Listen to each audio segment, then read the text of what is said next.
ಚಿಕ್ಕೋಡಿ ಪಟ್ಟಣದಲ್ಲಿ ಸೋಮವಾರ ಭಗವಾನ್ ಮಹಾವೀರ ಜನ್ಮೋತ್ಸವವನ್ನು ಅದ್ದೂರಿಯಾಗಿ ಆಚರಿಸಲಾಯಿತು.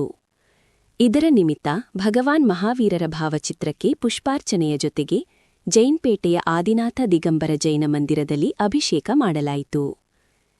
ಭಗವಾನ ಮಹಾವೀರ ಸ್ವಾಮಿಯ ಪಲ್ಲಕ್ಕಿ ಮೆರವಣಿಗೆ ಸಕಲ ವಾದ್ಯಮೇಳದೊಂದಿಗೆ ಗುರುವಾರ ಪೇಟೆ, ಕೆಸಿ ರಸ್ತೆ, ಎನ್ಎಂ ರಸ್ತೆ ಮೂಲಕ ಮಹಾವೀರನಗರದ ಶಾಂತಿನಾಥ ಮಂದಿರಕ್ಕೆ ತಲುಪಿ ಅಲ್ಲಿ ಪೂಜೆ ಸಲ್ಲಿಸಿ, ಮಹಾವೀರ ಸ್ಥಾನಕ್ಕೆ ಪೂಜೆ ಸಲ್ಲಿಸಿ ಮರಳಿ ಶ್ವೇತಾಂಬರ ಮಂದಿರ, ಹೊಸಪೇಟ ಗಲ್ಲಿಯ ಮಂದಿರ ಮೂಲಕ ಜೈನಪೇಟದ ಮಂದಿರಕ್ಕೆ ಸೇರಲಾಯಿತು. ಜೈನ ಧರ್ಮದ ಭಾರತೀಯ ಸಂಸ್ಕೃತಿಯು ವಿಭಿನ್ನತೆಯಲ್ಲೂ ಏಕತೆಯನ್ನು ಹೊಂದಿದೆ. ಭಗವಾನ್ ಮಹಾವೀರರು ಜೈನ ಧರ್ಮದ ಪ್ರತಿಪಾದಕರಾಗಿದ್ದರು. ತೀರ್ಥಂಕರರಾಗಿ ಇವರು ಅಹಿಂಸೆ, ಶಾಂತಿಗೆ ಹೆಚ್ಚು ಪ್ರಾಧಾನ್ಯತೆ ನೀಡಿ ಧರ್ಮದ ಪ್ರವರ್ತಕರಾಗಿದ್ದರು.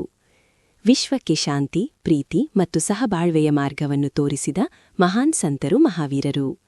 ಕೇವಲ ಯುದ್ಧ ಮಾತ್ರವಲ್ಲದೆ ಕಾಯ ವಾಚ ಮನಸ್ಸಿನಿಂದಲೂ ಯಾವುದೇ ಜೀವಿಗೂ ನೋವುಂಟು ಮಾಡಬಾರದೆಂಬುದು ಇವರ ಮೂಲಮಂತ್ರವಾಗಿದೆ. ಮಧ್ಯಾಹ್ನ ಭೋಜನ ವ್ಯವಸ್ಥೆ ಮಾಡಲಾಗಿತ್ತು.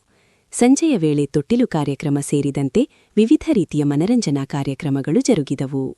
ಈ ಸಂದರ್ಭದಲ್ಲಿ ವರ್ಧಮಾನ ಸದಲಗೆ, ಡಾ ಸಂಜಯ ಪಾಟೀಲ, ಶೀತಲ ಹಜಾರೆ, ಚಂದ್ರಕಾಂತ ಹುಕ್ಕೇರಿ, ರಾಮಚಂದ್ರ ಜೌಗುಲೆ, ಅನಿಲ ಸದಲಗೆ, ಡಾ ಪದ್ಮರಾಜ ಪಾಟೀಲ, ಬಾಹುಬಲಿನ ಸಲಾಪೂರೆ, ರಾಜು ರೋಖಡೆ, ಪ್ರಕಾಶ ಆಲಗಣ್ಣವರ, ಮಹೇಂದ್ರ ಕುಮಾರ ಶಹಾ, ಅಮಿತಾ ಶಹಾ, ಅನೂಪ ಶಹಾ, ರಾವಸಾಹೇಬ ಕೇಸ್ತಿ, ಎಸ್ಟಿ ಮುನ್ನೋಳಿ, ಬಿಬಿ ಹಜಾರೆ, ಸಂಕೇತ ಮೆಹತಾ, ಶಿರೀಷಾ ಮೆಹತಾ ಸೇರಿದಂತೆ ನೂರಾರು ಜನ ಶ್ರಾವಕ ಶ್ರಾವಕಿಯರು ಉಪಸ್ಥಿತರಿದ್ದರು.